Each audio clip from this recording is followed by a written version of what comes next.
കോട്ടയെന്നൊന്നും പറയാൻ പറ്റിയില്ല. ഇവിടെ ഒരുപാട് UDF-നോട് ഐക്യദാർഢ്യമുള്ള അല്ലെങ്കിൽ വലതുപക്ഷ ചിന്തകളുള്ള മനുഷ്യരുണ്ട്. പ്രതീക്ഷയാണല്ലോ നമ്മുടെ എനർജി.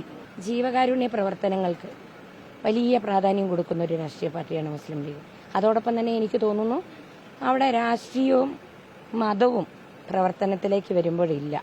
നമ്മൾക്ക് ഒരുപാട് മനുഷ്യരെ സഹായിക്കാൻ പറ്റുന്നുണ്ട്. അങ്ങനെ ഒരു നിബന്ധനയും നിയമം ഉണ്ടെങ്കിൽ ഞാൻ ദേശീയ കമ്മിറ്റിയിലെത്തില്ലല്ലോ. കൂത്തുപറമ്പ് നിയോജക മണ്ഡലത്തിലെ UDF സ്ഥാനാർത്ഥി ജയന്തി രാജനാണ് എനിക്കൊപ്പം. വയനാട്ടിൽ നിന്ന് ചുരമിറങ്ങി കൂത്തുപറമ്പ് എത്തിയപ്പോ ഇപ്പൊ കൂത്തുപറമ്പുകാരിയായി മാറിയോ? തീർച്ചയായിട്ടും കൂത്തുപറമ്പിന്റെ ആളാവാൻ, കൂത്തുപറമ്പിന്റെ ഹൃദയങ്ങളിൽ ജീവിക്കാൻ വേണ്ടിയാണ് ഞാൻ വന്നത്.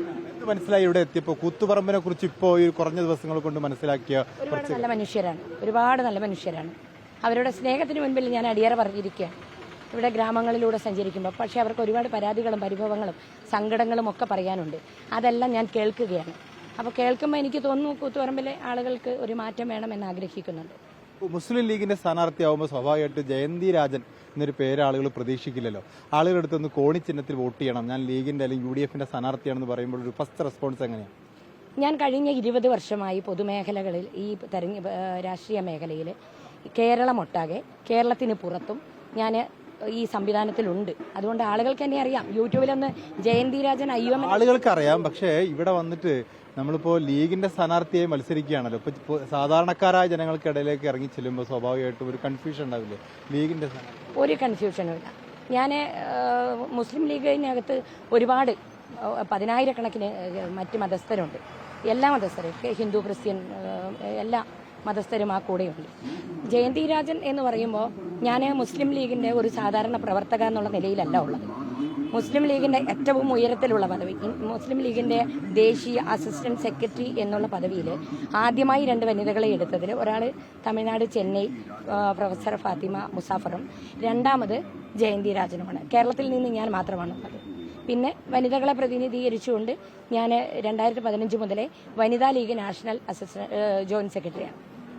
സ്വാഭാവികമായിട്ടും ഈ കൂത്തുപറമ്പ് ഒരു ഇടത് കോട്ടയാണെന്നാണ് പറയപ്പെടുന്നത്. അവിടെ KP മോഹനൊക്കെ മത്സരിച്ച് ജയിച്ചുകൊണ്ടിരുന്ന മണ്ഡലമാണ്. നേരത്തെ ശൈലജ ടീച്ചർ മത്സരിച്ച മണ്ഡലമാണ്. എങ്ങനെയാണ് ഇവിടെ പിടിച്ചെടുക്കാനുള്ള ഒരു ആത്മവിശ്വാസത്തിന്റെ കരുത്ത് എന്താണ്? കോട്ടയെന്നൊന്നും പറയാൻ പറ്റിയില്ല. ഇവിടെ ഒരുപാട് UDF-നോട് ഐക്യദാർഢ്യമുള്ള അല്ലെങ്കിൽ വലതുപക്ഷ ചിന്തകളുള്ള മനുഷ്യരുണ്ട്. പിന്നെ എനിക്ക് തോന്നുന്നു മോഹനേട്ടൻ UDF-ൽ നിന്നും ജയിച്ചിട്ടുണ്ട്. എനിക്ക് തോന്നുന്നു ഇവിടെ കൂത്തുപറമ്പ് ഐക്യജനാധിപത്യ മുന്നണിയോടൊപ്പം ചേരണം എന്ന് വളരെയധികം ആഗ്രഹമുണ്ട് ആളുകൾക്കിടയിൽ അങ്ങനെ ഒരു ആഗ്രഹമുണ്ട്. പ്രസംഗത്തിൽ ഞാൻ ഇങ്ങനെ കേട്ടു സമാധാനത്തോടു കൂടി ജീവിക്കാൻ എന്നുള്ളത് അല്ലെ? ഇപ്പൊ ആനൂരിലേക്ക് ആകുമ്പോൾ സ്വാഭാവികമായിട്ടും അതൊരു വലിയ ചർച്ചയാണല്ലോ. അതെന്തുകൊണ്ടാണെന്ന് ചോദിച്ചാൽ കൂത്തുപറമ്പിലെ മനുഷ്യർ വളരെ നല്ല മനുഷ്യരാണ്. ഇവിടുത്തെ ആളുകൾ ഭൂരിഭാഗവും സമാധാനമൊക്കെ ആഗ്രഹിക്കുന്ന ആളുകളാണ്. പക്ഷേ ഇവിടെയുള്ള ഒരു പ്രശ്നം എന്താ ചോദിച്ചാൽ, ഇപ്പം ഞാൻ അവിടെ നിന്ന് വരുമ്പോൾ എൻ്റെ നാട്ടിലെ ആളുകൾ പറയും, അന്ന് തദ്ദേശ സ്വയംഭരണ തെരഞ്ഞെടുപ്പ് നടന്നപ്പോൾ ചാനലുകളിലൂടെ ഒരു വാർത്ത വന്നിരുന്നല്ലോ, ഒരു സ്ഥലത്ത് പരാജയം നേരിടാൻ പോകുന്നു എന്ന് വന്നപ്പോൾ പടിവാളൊക്കെയായി ആളുകൾ ഓടിയത്.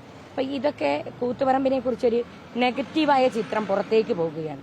സത്യത്തിൽ കൂത്തുപറമ്പ് അങ്ങനെ ഒരു സ്ഥലമല്ല എന്നാണ് എനിക്ക് ഫീൽ ചെയ്തത്.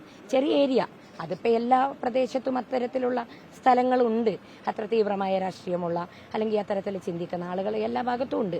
പക്ഷെ ഇവിടെയും എനിക്ക് തോന്നുന്നു ഭൂരിഭാഗം ആളുകളും അത്തരത്തിൽ ചിന്തിക്കുന്ന ആളുകളല്ല. വളരെ സമാധാനത്തോടുകൂടി അവരുടെ കുടുംബത്തോടൊപ്പം അവർ ജീവിക്കണം എന്ന് ആഗ്രഹിക്കുന്ന ആളുകളാണ്. അതിനേക്കാളേറെ ഇവിടെ ഒരു വീട്ടിൽ ഒരു പ്രവാസിയെങ്കിലും ഉണ്ട്, ആളുകൾ പുറത്താണ്. പിന്നെ എനിക്ക് തോന്നുന്നു വയനാടുമായിട്ട് വളരെ അഭേദ്യമായ ബന്ധം കൂത്തുപറമ്പുകാർക്കുണ്ട്. സുൽത്താൻ ബത്തേരി, മാനന്തവാടി, കൽപ്പറ്റ 3 നിയോജക മണ്ഡലങ്ങളിലായി 10,000 കണക്കിന് ആളുകൾ അവിടെയുണ്ട്. 1000-കണക്കിന് വോട്ടുകൾ ഓരോ മണ്ഡലത്തിലുമുണ്ട് കൂത്തുപറമ്പിൻ്റേത്. അവിടുത്തെ വ്യാപാര വ്യവസായ സ്ഥാപനങ്ങൾ മുഴുവൻ നയിക്കുന്നത് ഏറ്റവും വലിയ സ്ഥാപനങ്ങളുടെ ഉടമകളൊക്കെ കൂത്തുപറമ്പുകാരാണ്. ഈ മണ്ഡലമായിട്ടൊരു കണക്ഷൻ ഉണ്ട് തീർച്ചയായിട്ടും. അത് മാത്രമല്ല അവിടെ നിന്നുള്ള പല ആളുകളുടെയും കുടുംബ വീടുള്ളത് കൂത്തുപറമ്പിലാണ്.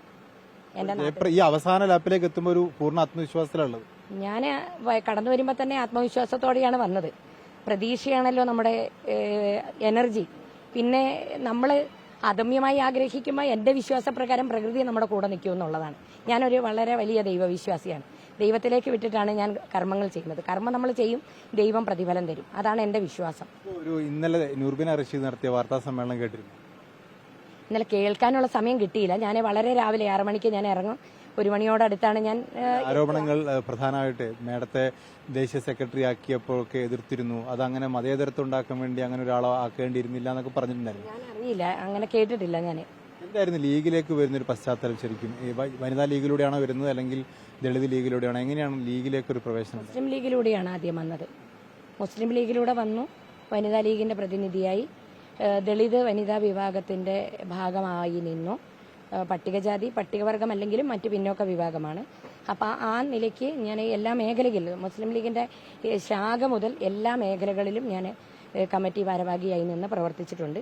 ഇപ്പം ഏറ്റവും ഉയരത്തിലുള്ള ഒരു പദവിയിൽ ബാഫക്കി തങ്ങളും ഖായിദെ മില്ലത്തും ഒക്കെ ഇരുന്ന ആ ഒരു പൊസിഷനിൽ അവർ ഡിസിഷൻ മേക്കിംഗ് ചെയറായിരുന്ന അതിൽ ഇരിക്കാൻ ഏറ്റവും അട്രാക്ഷൻ ലീഗ് പൊളിറ്റിക്സിലേക്ക് ആകർഷിച്ചൊരു ഫാക്ടർ എന്താ? ജീവകാരുണ്യ പ്രവർത്തനങ്ങൾക്ക് വലിയ പ്രാധാന്യം കൊടുക്കുന്ന ഒരു രാഷ്ട്രീയ പാർട്ടിയാണ് മുസ്ലിം ലീഗ്. അതോടൊപ്പം തന്നെ എനിക്ക് തോന്നുന്നു അവിടെ രാഷ്ട്രീയവും മതവും പ്രവർത്തനത്തിലേക്ക് വരുമ്പോഴില്ല. നമ്മൾക്ക് ഒരുപാട് മനുഷ്യരെ സഹായിക്കാൻ പറ്റുന്നുണ്ട്. ഒരുപാട് മനുഷ്യരുടെ വേദനകൾക്ക് ആശ്വാസം നൽകാൻ പറ്റുന്നുണ്ട്. ഒരുപാട് പേരുടെ ജീവിതത്തിൽ മാറ്റം വരുത്താൻ നമുക്ക് കഴിയുന്നുണ്ട്. മതേതരത്വം കാണിക്കാൻ വേണ്ടി അങ്ങനെ ഒരാള് ഭാരവാഹിയാക്കുകയും സ്ഥാനാർത്ഥിയാക്കുകയും ചെയ്യേണ്ട ആവശ്യമുണ്ട് എന്നുള്ളൊരു തോന്നലുണ്ടോ? അതിന്റെ ആവശ്യമൊന്നുമില്ല. അതൊക്കെ 10,000-കണക്കിന് ആളുകളുണ്ട്. ഒരുപാട് ആളുകൾ. AP ഉണ്ണികൃഷ്ണേട്ടൻ ഉണ്ടായിരുന്നു, UC രാമേട്ടൻ ഉണ്ടായിരുന്നു. ഇനിയും അനേകം ആളുകൾ വന്നുകൊണ്ടിരിക്കുന്നു. ബാബ അലക്സാണ്ടർ ഇപ്പോൾ വന്നിട്ടുണ്ട്. എൻ്റെ നാട്ടിൽ DYFIയുടെ ജില്ലാ സെക്രട്ടറി, സംസ്ഥാന ഭാരവാഹികൾ, ഇപ്പം നമുക്കറിയാം കൊല്ലത്ത് നിന്ന് പിന്നെ ഉള്ള ആളുകൾ, ആലപ്പുഴയിൽ, അങ്ങനെ പല ഭാഗങ്ങൾ, കോഴിക്കോട്, മലപ്പുറം, പല മേഖലകളിൽ നിന്നും, കേരളത്തിന്റെ വിവിധ ജില്ലകളിൽ നിന്നും മുസ്ലിം ലീഗിലേക്ക് ഇതര മതസ്ഥർ വന്നുകൊണ്ടേയിരിക്കുന്നുണ്ട്. ഈ വനിതകൾക്ക് ലീഗിൽ പ്രവർത്തിക്കാൻ കുറച്ച് നിബന്ധനകളും നിയന്ത്രണങ്ങളും ഉണ്ടെന്ന് തോന്നിയിട്ടുണ്ട്. അങ്ങനെ ഒരു നിബന്ധനയും നിയമം ഉണ്ടെങ്കിൽ ഞാൻ ദേശീയ കമ്മിറ്റിയിലെത്തില്ലല്ലോ. കൂത്തുപറമ്പ് ഈ തെരഞ്ഞെടുപ്പിന്റെ ഘട്ടത്തിൽ ഇതൊക്കെ ചർച്ചയാവുന്നത് നെഗറ്റീവ് ആവോ? ഒരു കാരണവശാലും നെഗറ്റീവില്ല. എന്റെ പോസിറ്റീവാണ് എന്റെ പോസിറ്റീവ്. നമ്മൾ അങ്ങനെ എന്തെങ്കിലും ചർച്ചകൾ ഉണ്ടെങ്കിൽ അത് ബന്ധപ്പെട്ട ഉത്തരവാദിത്തപ്പെട്ട സംഘടനാ നേതാക്കൾ അതിൻ്റെതായ രീതിയിൽ പരിഹരിക്കും. ഘട്ടത്തിൽ അങ്ങനെ ഒരു പ്രതികരണം നുർബിന റഷീദിനെ പോലെ ഒരു മുതിർന്ന നേതാവിന്റെ ഭാഗത്തുനിന്ന് ഉണ്ടാവേണ്ടിയിരുന്നില്ല എന്ന് തോന്നില്ല. അതൊന്നും എനിക്കറിയില്ല. എൻ്റെ എന്നോട് അങ്ങനെ ഒരിക്കലും ഇടപെട്ടില്ല. എൻ്റെ വളരെ അടുത്ത എൻ്റെ ഒരു ജ്യേഷ്ഠത്തിയെ പോലെ എൻ്റെ സഹോദരിയാണ്. ഞങ്ങൾ അത്ര ഹൃദയബന്ധമുള്ള ആളുകളാണ്. എല്ലാവിധ ആശംസകളും. വീഡിയോ ജേർണലിസ്റ്റ് വിജേഷ് അമ്പാടിക്കൊപ്പം VS രഞ്ജിത്ത്, റിപ്പോർട്ടർ.